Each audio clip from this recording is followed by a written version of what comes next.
OSRC tracks down compliance level of Ondo State residents. Oluwatoyi residents count losses to midnight fire outbreak. Serap drags INEC to court over failure to prosecute vote buying. And on the foreign scene, Sri Lanka President's office to reopen after protesters crackdown.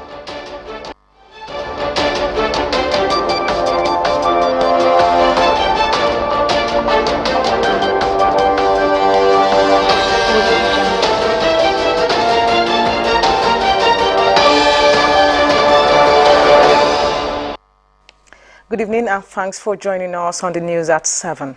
I'm Jane. I know. It's 1 week to the deadline for the installation of closed-circuit television (CCTV) in public places as directed by Governor Oluwarotimi Akeredolu in an executive order issued on June the 25th. With 30 days grace period for public places such as schools, worship centers, hotels, among others, set to lapse after August the 1st, some concerned individuals and organizations have complied with the directive while others have not.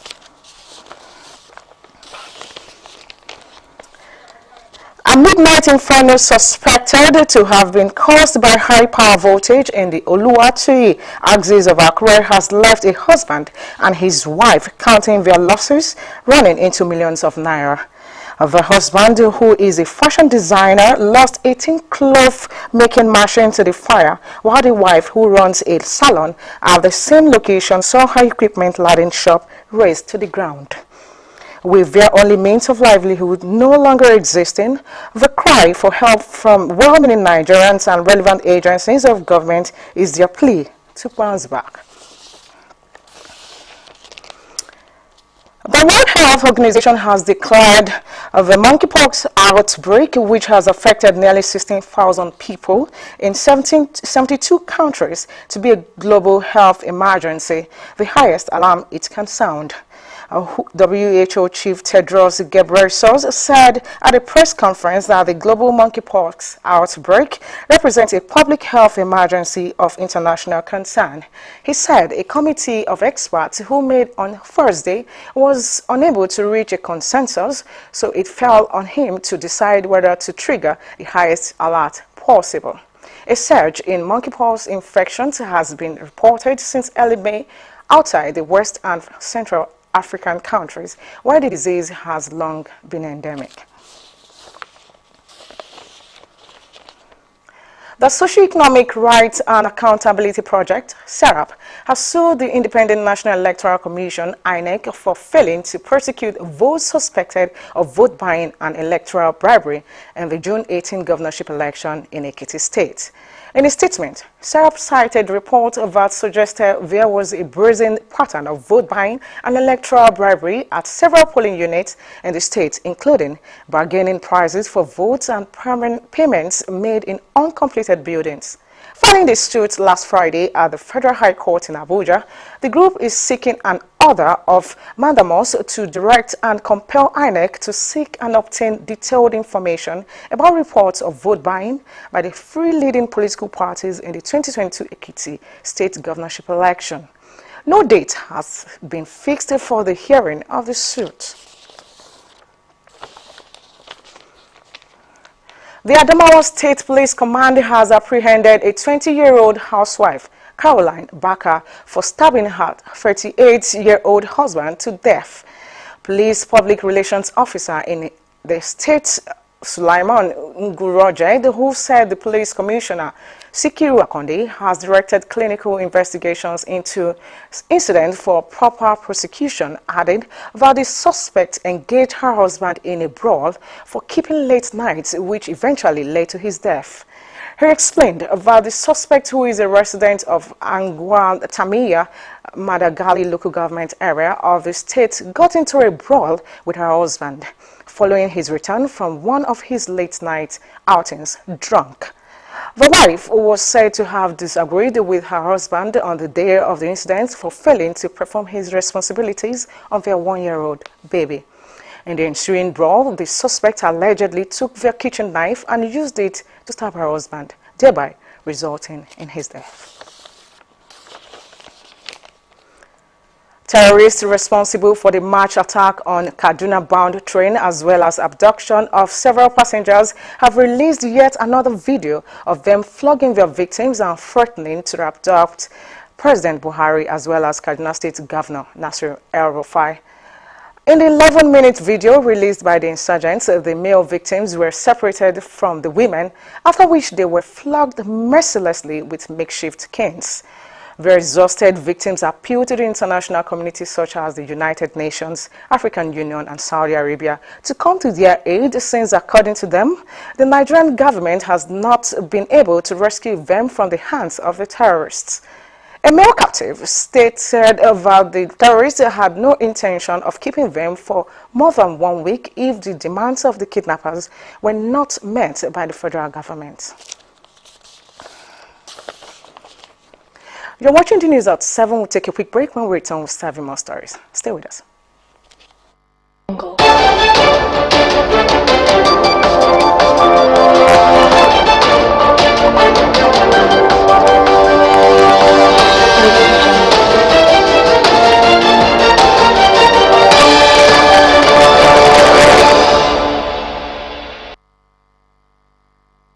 Welcome back. You can watch us live on our website www.osrc.ng or follow us on Facebook, OSRC TV Ondo, and on YouTube you can subscribe to our channel, OSRC TV Ondo.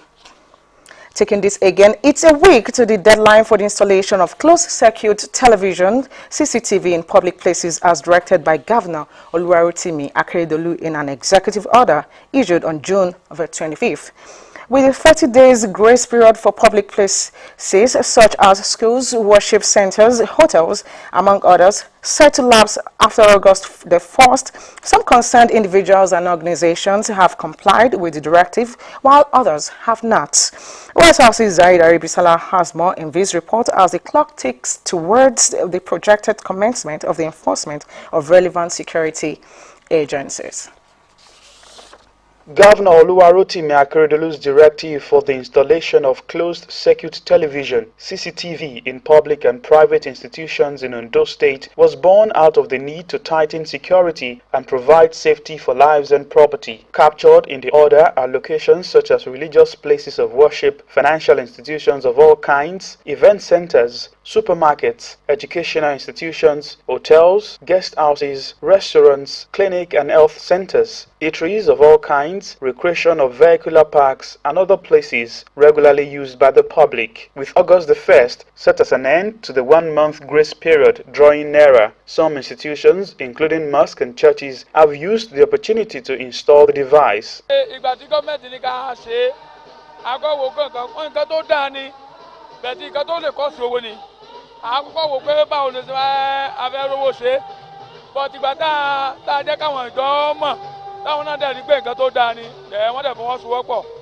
is better, it's for our own sake. At least you will be able to know the activities that is going on around the church. The congregation at this church are in high spirits and the prayer is currently on. But while all of this is happening, somewhere they are being monitored. This is outside. That means we can see anybody that is coming from the main junction. This is the main junction to the church.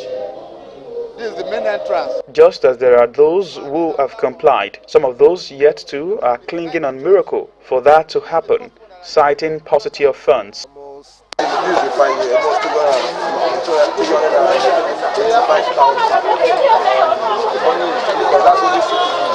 The chairman of Christian Association of Nigeria in Ondo State, Reverend Father Anselm Ologunwa, hopes that more time can be spared for the achievement of full compliance with the directive. We all agree that we are going to do it. We all agree that we are going to have it. Not for any other thing, but for us. He meant for us. He meant good for us. And the state relatively to have peace. So we are working towards it. But for all the churches to have it at this particular time, we are appealing, we are begging, even to help us to still keep, to have peace,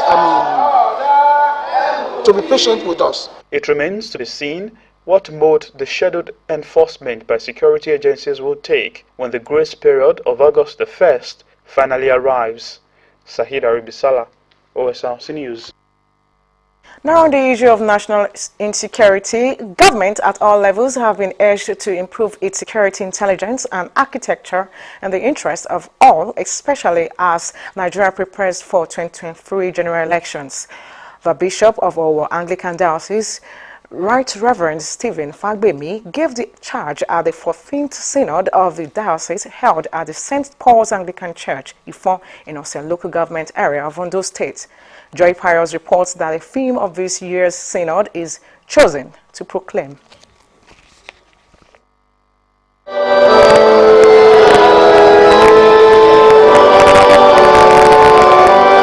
The St. Paul's Anglican Church, Ifon, in Osrc local government area of Ondo State, played host to believers across the Nigerian Anglican Communion for the 14th Synod of Owo Diocese. In his charge, the Bishop of Owo Diocese, Right Reverend Stephen Fagbemi, while speaking on this year's Synod, Chosen to Proclaim, encouraged believers to continue to proclaim the gospel of Christ to all nations. This is what we have been chosen for. No one is left out in this calling, so long as he is a Christian. Even in politics, the calling is to proclaim the glory of Christ through lifestyle in such a way that all believers can desire to join us.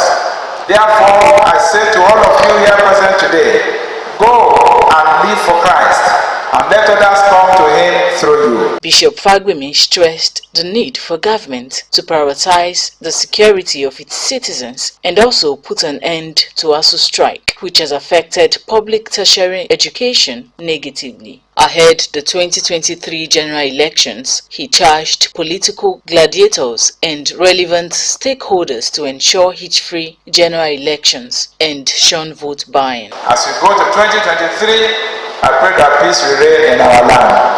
I appeal that our youth will not submit themselves to be used as thugs or ballot box snatchers, such that anyone can lose their life or that the election process can be disrupted.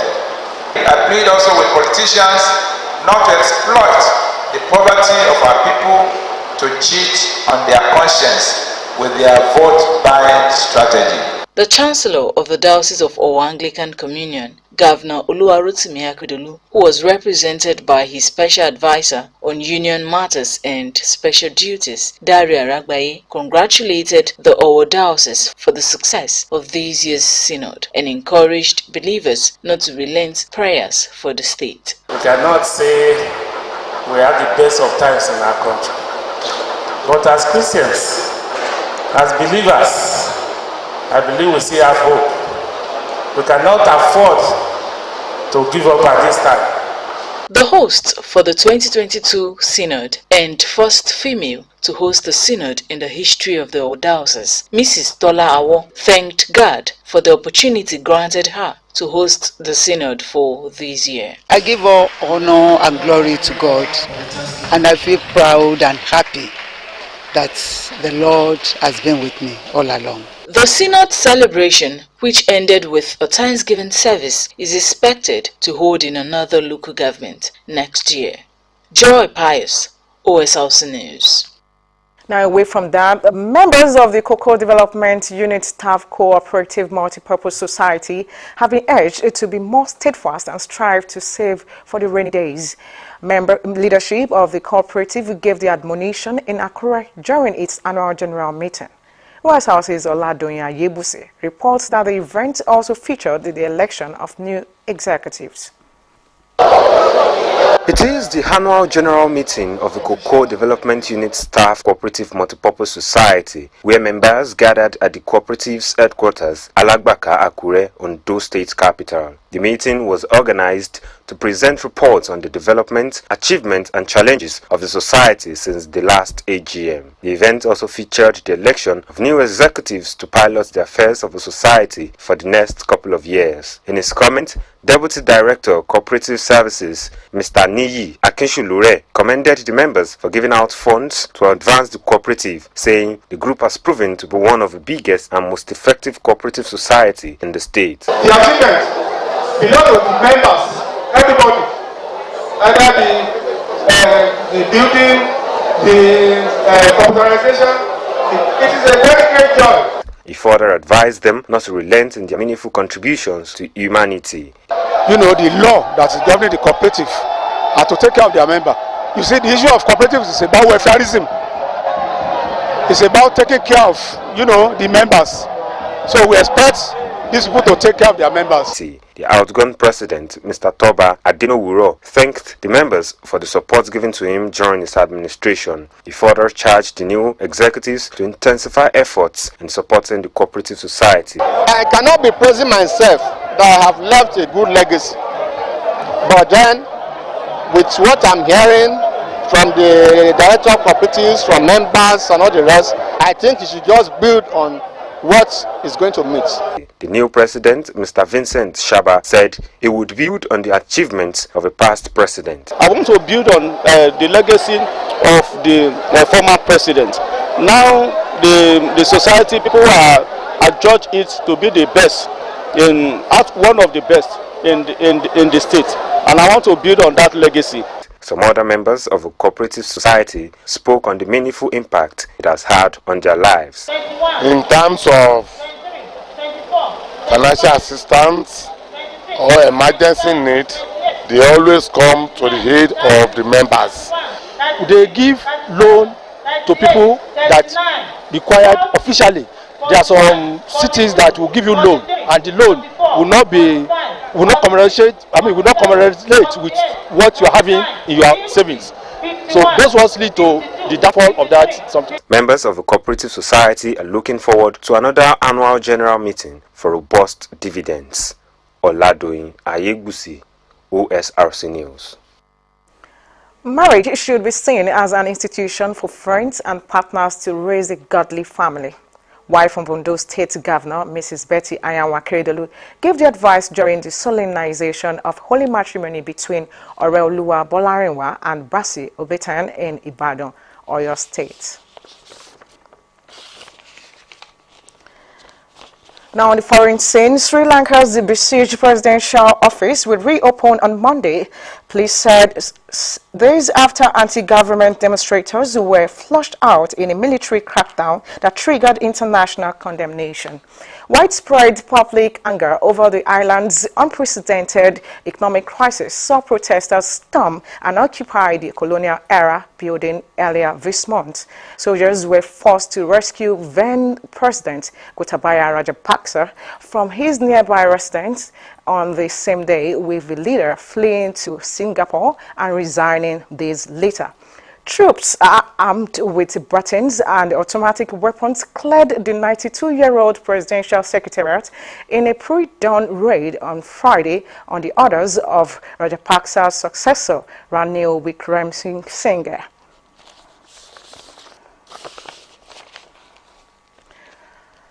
One-time best taekwondo player in Nigeria and multiple gold medalist. I'll take that again. A one-time best taekwondo player in Nigeria and multiple gold medalist Najim Suleiman has encouraged sports talent in the country to remain relentless in their quest to attain the peak of their career. Suleiman, who is the coordinator of Adekunle Ajasin University, Akungba Akoko, Taekwondo alumni in diaspora, gave the encouragement at a special ceremony to celebrate the AUA Taekwondo team that took part in the 2022 edition of Nigerian University Games, NUGA, held at the University of Lagos. OSRC Zaid Aribisa reports that AUA Taekwondo alumni in diaspora rewarded the players with cash prizes to spur them for more success.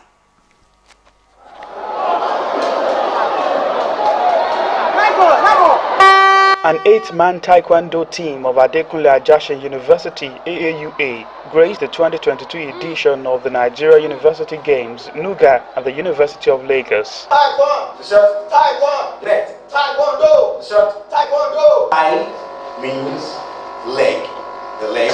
Kwon means the hands, while the do is the manipulation, that's the mind, the usage of the two to repel your opponents. In a bid to encourage them and reward their excellent outing at the games, the AAUA Taekwondo alumni in diaspora set the tone at this special event held in Akure. Championing this solidarity from the alumni in diaspora is United States-based Najim Suleiman, a multiple gold medalist and 2007 Taekwondo best athlete in Nigeria. Maneuvers in taekwondo politics does not go quite effectively. Suleiman, who was a student at the Adekunle Ajasin University at Mbakoko between 2006 and 2010 and subsequently a coach of the school Taekwondo team, said he and former athletes in the institution, Chinelo Okeke and Okpeyemi Arifo, decided to celebrate the team and position them for more success. I started with no motivation, so I knew how hard it is for somebody to climb without any source of motivation, maybe financial or moral. So I know how it's hard, and I promise myself whatever I have, I'll give it out when it comes to finance, when it comes to encouraging people, especially those that lack encouragement and motivation. Cash prizes were handed to the AAUA Taekwondo Nuga team, which had 4 medalists, including gold winner Ugu Emeka, who will represent Nigeria at the 2023 World University Games in China. I feel very encouraged. I was really encouraged. It was really amazing, and it gives me an edge to go more. In fact, this is wonderful. This is a big encouragement for me. This is something that this thing is even a motivation on itself. It was not just the athletes that got celebrated. Couple coach Ada and Abu Anthony, who were responsible for Najim Suleiman's rise to international stardom, were also honored. By grace of God, I'm able to do more, and I hope others will understand the way he understood me those days. Please, I beg coaches to be patient with your athletes. Take them not as somebody else, like your own son. He loves training. Even when he plays from school, he comes to school uniform and back to training. So she picked it up from there. They keep on training. After several years away from active tournament, Najim Suleiman's kick looks ever strong as he gave a sneak into what made him one of Nigeria's best on the mat. Sahid Aribisala, Osrc News. Now taking this again, a midnight inferno suspected to have been caused by high power voltage in the Oluwatuyi axis of Akure has left a husband and his wife counting their losses running into millions of naira. The husband, who is a fashion designer, lost 18 cloth-making machines to the fire, while the wife, who runs a salon at the same location, saw her equipment-laden shop razed to the ground. With their only means of livelihood no longer existing, the cry for help from well-meaning Nigerians and relevant agencies of government is their plea to bounce back. Osrc's Zaid Aribisala has more. Waking up to battle a raging fire was the last thing in the minds of residents of Oluwatuyi axis of Akure, Ondo State capital. At about 1 a.m. midnight of Saturday, shops at number 59 Samuel Abiodun Street in the area got destroyed by fire as first responders alert that a high electricity voltage sparked the fire. After 12, after 12, because after 12, the bounce by. Could you be 30 minutes? Many things, all right. You want koja, but a fool, at the penalty, the beauty bank, I know my foot killing shell. Had a whoop passage, could see anybody there. You to one koja, man, don't shop. If you might war, At dawn, the reality of what was lost in the inferno became visible to many residents and passers-by. A tailor shop housing about 18 different machines for cloth making worth millions was left in ruins. It was as a result of high voltage power supply from BEDC in midnight of Friday, 22nd July. There was a fire incident that caused a lot of colossal loss here in fashion designer and hairdressing shop. In fact, it led to serious damage even within the house. Expensive, valuable fashion designer machines, sewing machines, sewing machines, all of them got damaged here. And even electric fans, some materials got damaged. So we hereby call on the state government through SEMA and federal government through NEMA and other philanthropic Nigerians to come to their aid. They need financial assistance to put their job in order again. Bàbá ń gbọ́ èéfín ni a fi sáré sọ pé ká bọ́ tàbí èyí tán tá máa fi ṣílẹ̀kùn passage wà báyìí èéfín yẹn jẹ́ àbò wá ni a kò sáré lọ gbé àwọn màá wá ń jí àwọn aráalé ká tó wá bọ́ síta àwọn èrò ti sùn náà àìtí àtètè rí àwọn èèyàn tó máa assist wa láti gba èyí tán tí máa wá ń pariwo kiri ẹ ṣàánú wa ilé ń jó ṣe gbá ọṣà wà gbọ́ everybody wá fi bọ́ta ọ wá ń bu omi wọn fi ń pa before kí àwọn panápaná tó dé.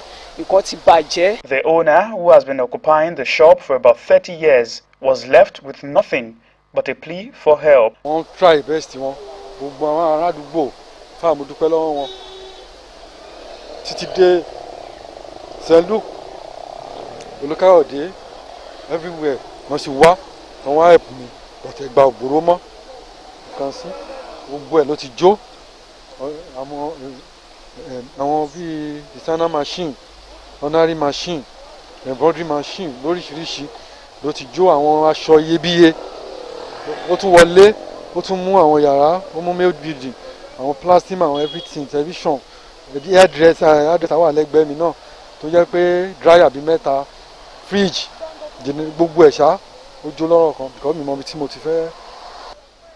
Mo bẹ̀ àwọn ẹ̀ka ìjọba tó ń mójú kó tó gbogbo nǹkan tó ń ṣẹlẹ̀ fún okòwò àbí iṣẹ́ ọwọ́ ẹ jọ̀ọ́ ẹ ràn mí lọ́wọ́. A salon owned by his wife was also gutted. Also affected was a residential room in the building. The affected individuals are clinging on hope and intervention to bounce back. Sahira Ribisala, OSRC News. That's quite sad. Now to end the news at 7, let's take a quick look at the top stories. With about 1 week to the deadline for the installation of closed-circuit television (CCTV) in public places in Ondo State as spelled out in the executive order of Governor Oluwarotimi Akeredolu, OSRC discovered that many places have complied to the directive while others are racing against time. A midnight fire outbreak at Oluwatuyi axis of Akure, the Ondo State capital, has left some residents counting losses. They called on government and wealthy Nigerians for help. Also, we told you that the Socio-Economic Rights and Accountability Project, SERAP, has dragged the Independent National Electoral Commission, INEC, to court over failure to prosecute cases of vote buying in the last Ekiti governorship election. And from the foreign scene, Office of the Sri Lanka President will soon be reopened after crackdown. And that makes it a wrap on the news at 7. Thank you for watching. Good evening.